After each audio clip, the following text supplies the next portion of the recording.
Bwe tusookera mu ssaza Mawokota abayizi kye bajje baddeyo ku ssomero poliisi mu disitulikiti y'Empigi etandise okunoonyereza ekivuddeko omuliro ogusaanyizaawo ekisulo ky'abayizi abawala ku ssomero lya St. John's SSA Muduuma. Omusasi waffe Patrick Serugo kaltuviire ku ntono.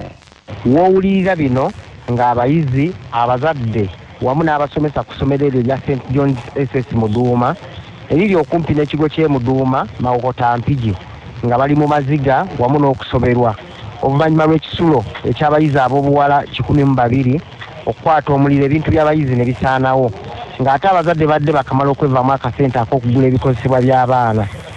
CBS ekitegeddeko nti ekisulo ekyo kikutte omuliro awo ku ssaawa nga 11 ng'obudde busaasaana nti nga mu kiseera ekyo abayizi bonna abadde bagenze mu kusoma okw'okumakya okumanyiddwa nga morning preps. Tewali amanyi kivuddeko muliro wabula nti bonna balabidde awo ng'ekisulo kituntumuka era ebintu by'abawala 72 omubadde keesi, emifaliso, ebitabo, uniform ne kalondo omulala biweddewo. Abamu betwogeddeko nabo ku ssomero lino bateebereza nti kyandibanga omuliro ogwo waliwo abagukolezeza mu bugenderevu nga kirabika baabuuse lukomera olw'essomero nga bafubutuka mu kisaawe eky'abantu bonna ekiri mu kitundu ekyo. Omu ku bazadde b'essomero eryo ate nga ye kansala w'omuluka gw'Ettiribogo Muduuma Mawokota Semyalo Roni ategeeza CBS nti babakubidde ku ssimu awo ku ssaawa 12 okubategeeza ebigudde ku ssomero.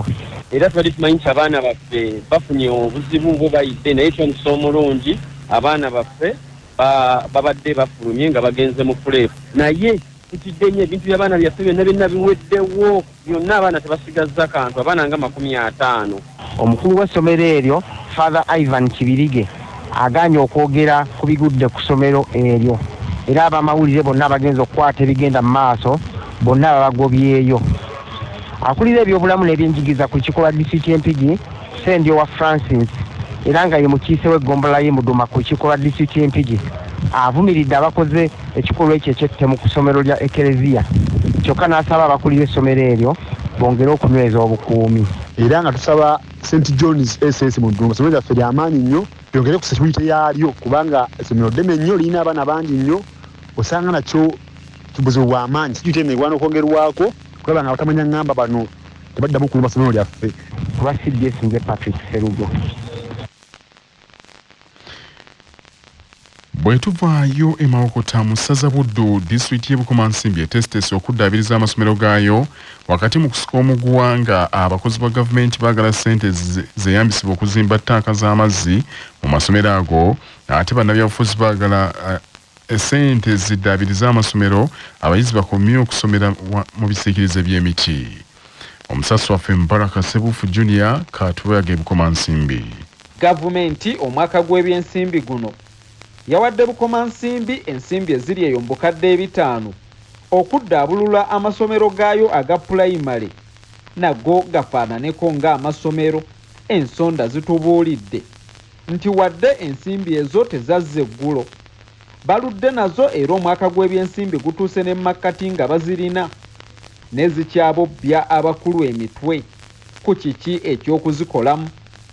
Ensonda zongeddeko nti ekitongole ky'ebyenjigiriza e Bukomansimbi kyagala ensimbi ezo obukadde 5 zizimbe ebitebe bya ttanka z'amazzi ku masomero nga ttanka zo weeziri ekintu ssentebe ne banne kye bawakanya.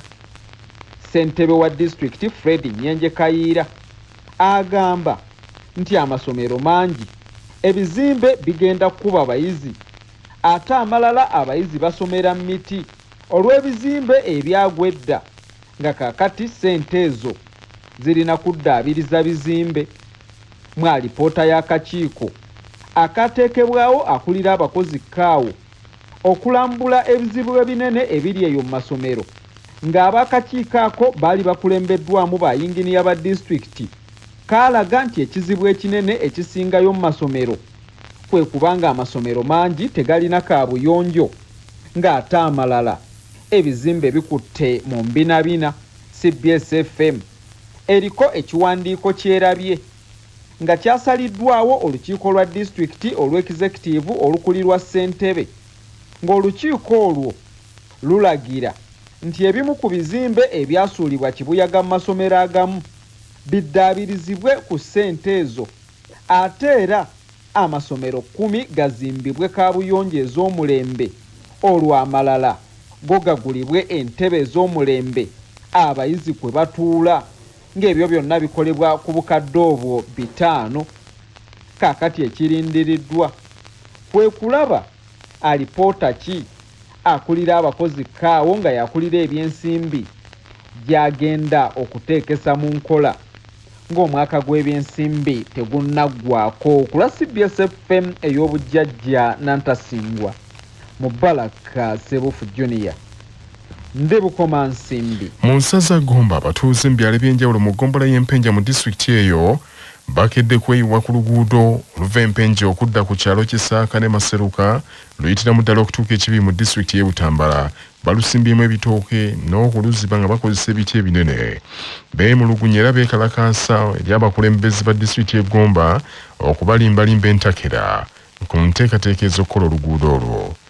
Abatuuze okusinga bavudde mu byalo ebikola omuluka gw'e Maseruka n'ogwekanziira nga bagamba nti oluguudo olwo oluweza kilomitazi 13 luli mu mbeera mbi nnyo, lujjudde empompogoma nga kivuddeko entambula okkaluba.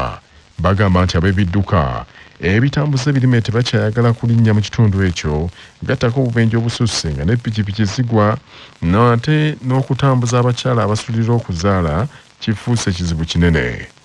Bakulembeddwamu Bwogere Joseph Marvin nga bagamba nti bakooye okulimbibwa bassentebe b'ekitundu ekyo naddala ssentebe wa disitulikiti y'e Gomba Kiviri Godfrey kubanga buli kiseera z'abasuubiza obbakolera oluguudo olwo ne bakoma mu bigambo.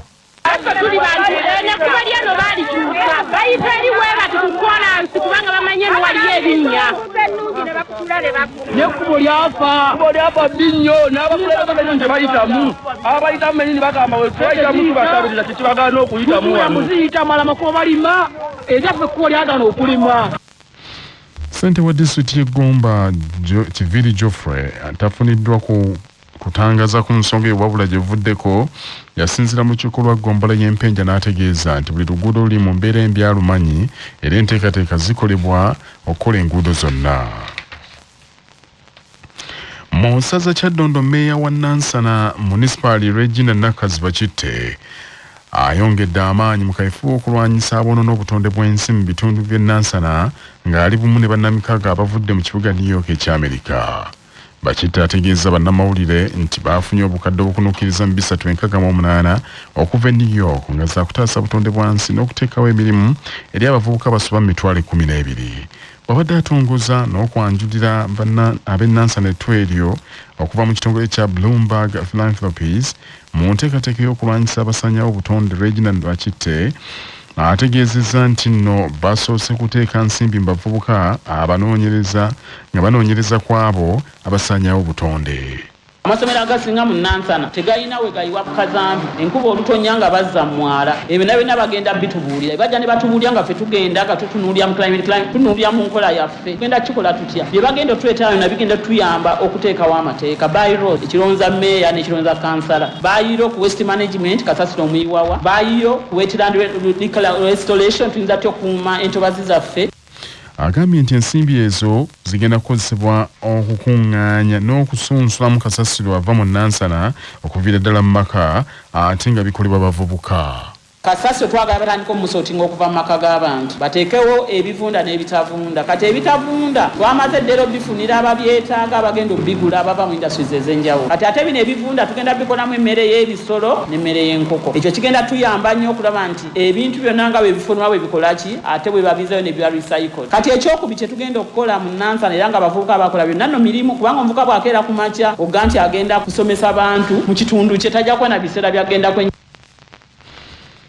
Mu nsaza Bwekula abakulu mu disitulikiti y'e Mubende beeraliikirivu olw'embeera y'ebyobujjanjabi ekyali embi mu disitulikiti eyo. Omusasi waffe Ssebufaana Bakintu abirina. Amyuka akulira abakozi mu disitulikiti y'e Mubende Mawa Godfrey asabye minisitule y'ebyobulamu okwongera ku bujjanjabi mu kitundu kino eky'e Mubende naddala mu masoso g'ebyalo. Gy'agambye nti embeera ekyali mbi nnyo ddala.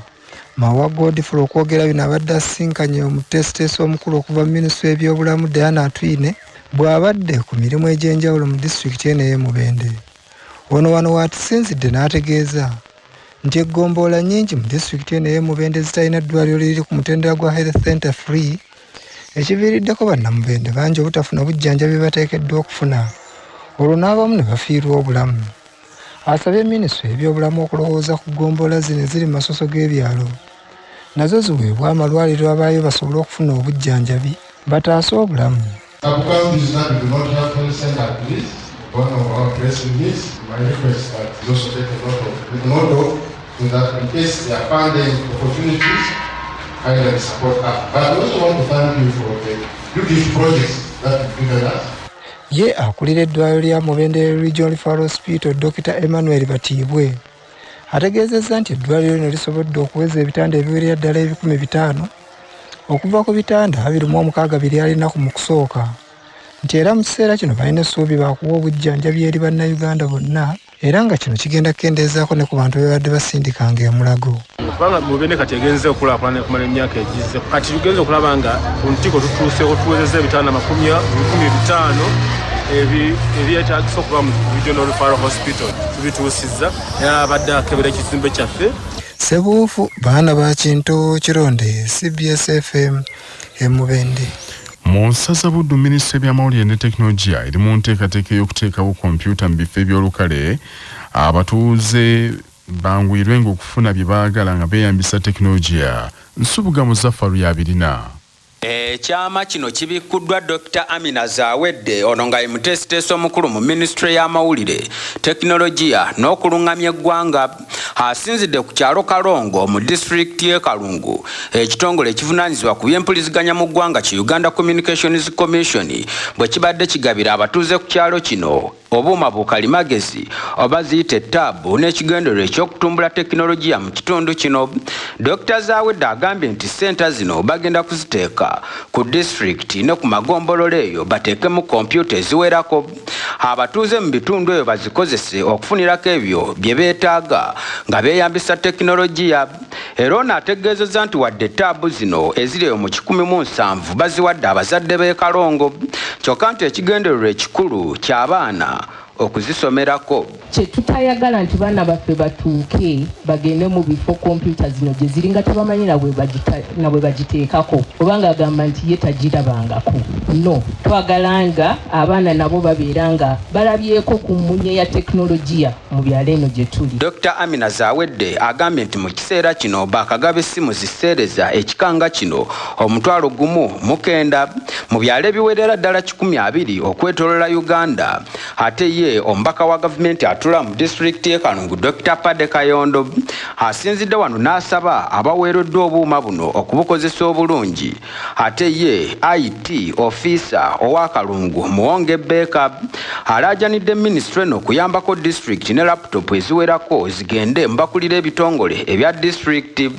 Ate bo abafunye obuuma buno omuli ne bajjajja basanyufu ebitagambika bagamba nti taabu zino ze bafunye zigenda kuba za mugaso gye bali. Nze Christina Joyce Naloyima, emyaka nyina 81. Akantu kano nyina y'abaana bato abasoma waliwo amaze peace agenze avudde mu 2 agenze mu 3. Nawo n'omwana wange omuwala eyamala naye nga ebintu abisobola oluzungu alumanyi ajja kubikozesa era abikozese. Webali omusesi waffe Nsubuga Muzaffaru. Mu ssaza Kooki mu kaweefube okuuma n'okuzaawo obutonde bw'ensi mu ssaza lya Kabaka eryo Kooki, abalimi b'emiti bafunye abazira kisa babawadde ensimbi ezisobye mu bukadde 30 nga babeebaza okusimba emiti egyo n'okugirabirira obulungi. Ab'ekitongole kya Community Integrated Development Initiative ekikulirwa Dr. Fulgencio Ojuko be bawadde abalimi abo okuva mu ggombola y'e Kachira ne Rwanda mu disitulikiti y'e Rakai ensimbi ezisobye mu bukadde 30 nga beebaza okusimba emiti egyo egyabaweebwa ekitongole kino kyennyini nga kikolagana ne Tropacho nga bayambibwako gavumenti ya Denmark. Akulira Siri Dr. Juko agambye nti ekigendererwa kyabwe kuuma butonde bwansi kwe kusaba abantu abalina ettaka okuteekako emiti basobole okulikuuma. Ebigendererwa byayo kulaba nti obutonde bw'ensi bukuumibwa. Kiba kitegeeza nti abantu abasobodde okulabirira emiti egyo bategeera obuvunaanyizibwa bwabwe naye ate era ne bategeera n'obulungi obuli mu kulekawo emiti. Akulira ebyebibira mu disitulikiti Rakai Henry Kamulasiga Bigogo agambye nti emiti egyasimbibwa giweza hekita 8 n'agamba nti waliwo okubuusabuusa obutonde bw'ensi bukuumiddwa. Abalimi b'emiti abafunye ssente bagambye nti bejjusa kugirima kubanga buli kiseera baweebwa ensimbi so nga emiti gino bwe ginaaweza emyaka 20 nga gifuuka gyabwe.